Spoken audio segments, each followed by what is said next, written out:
Hey, welcome to another episode of Changing the Face of Wellness. I am your podcast host, Rachel Harper. Today we are jumping right into what does it really mean to reset your health? Maybe you've heard other people talk about resetting your health. Maybe you are right now on a health kick, right? It is the beginning of 2025. Maybe you have decided it is time for you to really jump in and start to pay more attention to your health. Well, I thought it was important for us to think about what does it really mean to reset your health. So let's look at these 3 key points today so that you can set the foundation, reset the foundation of your health so that your journey looks a lot different from what it did in the past. Maybe in the past when you were moving towards your health, maybe you were unsuccessful. Maybe it felt extremely hard. Maybe it felt unmanageable. But with changing the face of wellness, it is the opportunity for you to make wellness look like what you desire it to look like, and it be still effective. It should still be effective. It should still be manageable. It should feel like it's doable.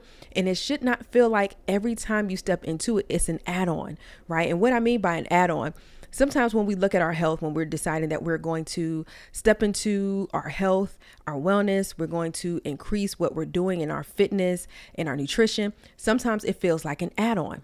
It feels like additional work. It feels like now I have something else to do, but it should not feel like that for you.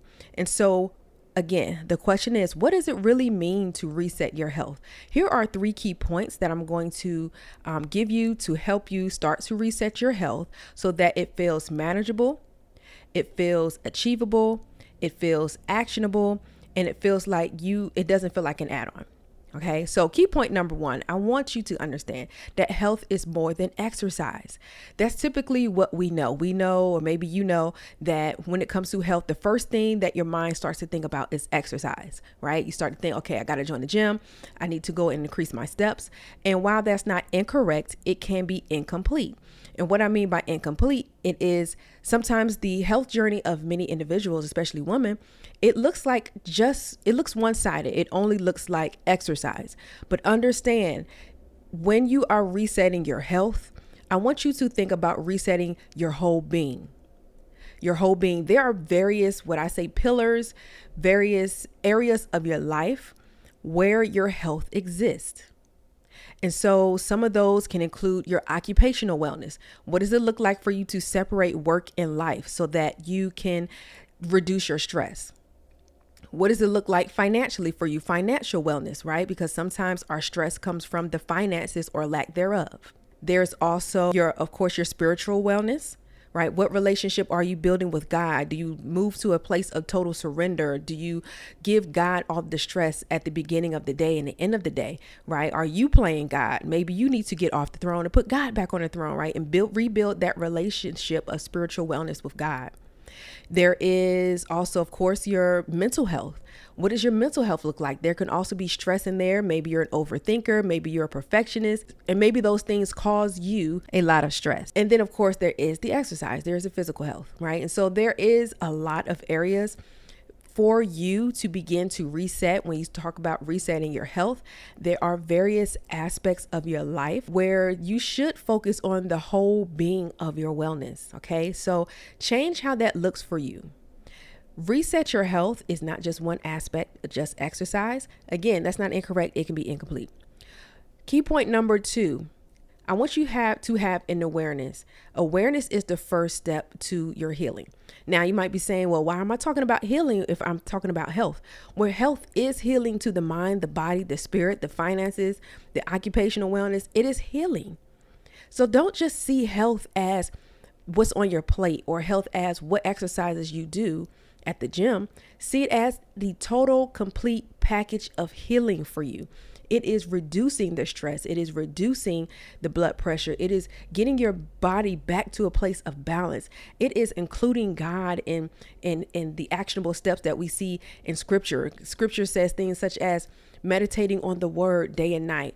It talks about giving all of your thoughts to God, right? Laying those things down. It talks about Jesus came so that you may have life and have life in abundance. What does abundance look like for you? And then key point number 3. Start with small habits. When you have small habits, they add up and lead to sustainable transformation. Unfortunately, many of us are looking online. We're seeing that there are individuals who are running 5 miles and they're resetting their health by turning vegan and doing all these big gargantuan things, or what feels like gargantuan to, it might feel like gargantuan or huge to you, but understand that if you take small habits, those small habits add up. Small habits of walking can reduce your cholesterol. Small habits of deciding you're going to eat a little bit more fruit can reduce your cholesterol, can reduce your chances of having a heart attack, can reduce your blood pressure, reduce your diabetes, the blood sugar that you may have, the A1Cs that you may have. Small habits, right? Small habits of waking up in the morning and having gratitude with God can reduce that stress. Living in total surrender, the small habit of living in total surrender and giving your all to God so that you can have more peace reduces your stress over time. So having those small habits, and hear me say habits, that means you're doing it on a regular basis. That means you're consistent with it. That means you're doing it maybe daily, but it can be small, and those small things add up. So having those small habits, again, they lead to sustainable transformation. So just to recap, 3 key points. Understand that health is more than exercise. Have an awareness. Awareness is the first step to your healing.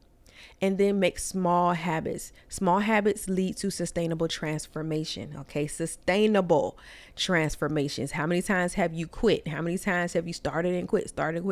Make it a lifestyle so that it can be sustainable over time.